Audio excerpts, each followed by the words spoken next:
Our topic is the right to be forgotten. Every day we create a digital record, our posts, searches, and actions online. But for some reason, that record becomes a trap, a mistake from the past that refuses to disappear. That's where the right to be forgotten begins. Now, let's talk about what is the right to be forgotten. The right to be forgotten is a legal concept that allows people to ask for personal information about them to be removed from online search results. It began in the European Union and was created to protect individuals from being permanently defined by something they did in the past, especially if that information is outdated, inaccurate, or harmful. Importantly, this right does not delete information from the internet itself.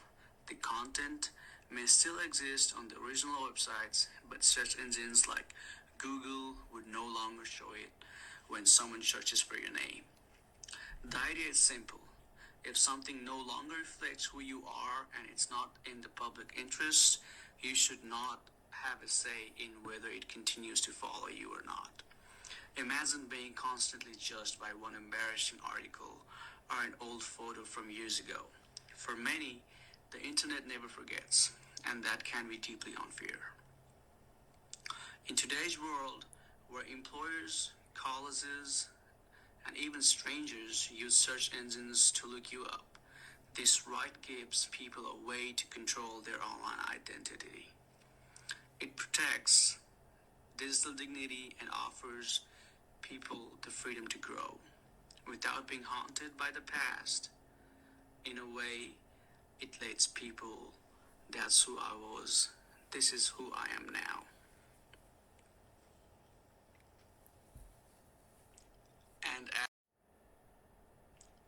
And as our digital lives grow larger, the need for control over personal information grows too. The right to be forgotten reminds us that the internet may remember forever, but people deserve the right chance to move forward. Many people have suffered because of outdated or unfair information which is online and public.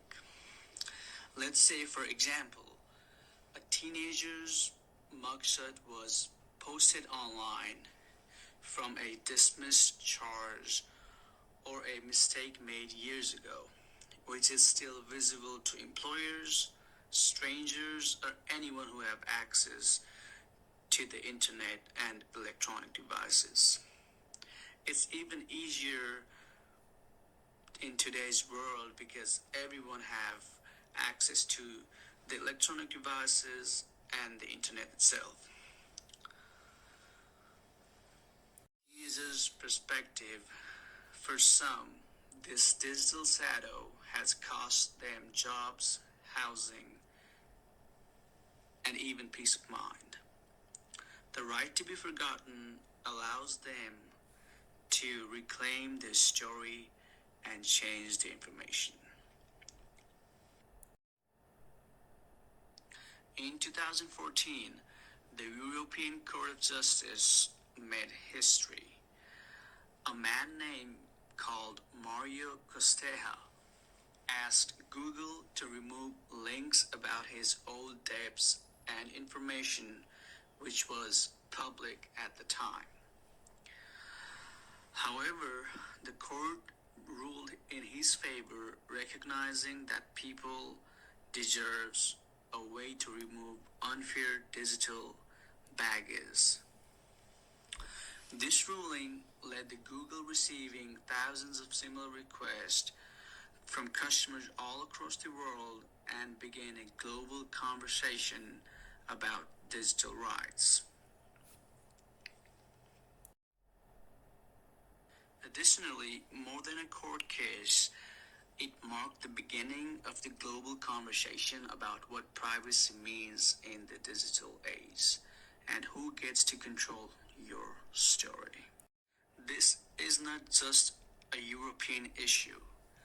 The right to be forgotten had sparked conversations across the world, from Argentina to Japan, from India to Brazil, where people are rethinking what privacy means in today's world. It's not about hiding the truth, but choosing what parts of our story define us online. For millions of people who are active on social medias or any forms of internet, this right offers relief, closer, and renewed sense of control. In the years ahead, digital privacy won't be optional. It will be essential. Some say you posted it, it's your fault. But should a mistake from 10 years ago really decide your future today? We all change, we grow, we learn, we become better versions of ourselves. But the internet does not forget. It keeps our old mistakes in plain sight long after we've moved on. The right to be forgotten is not just about erasing history, but it's about protecting the dignity. It gives people space to evolve, whether being defined forever by one bad moment, one article, or one photo. It does not delete who you are. It lets you show who you are now. Everyone makes mistakes, but only some have the luxury of leaving them behind. For others, a single search brings the past right back.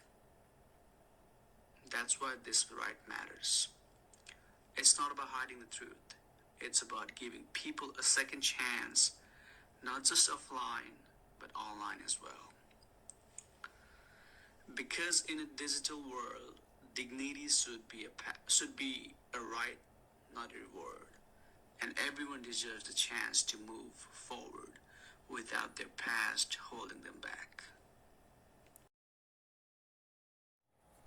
As the right to be forgetting gains traction, so do the concerns surrounding its implications.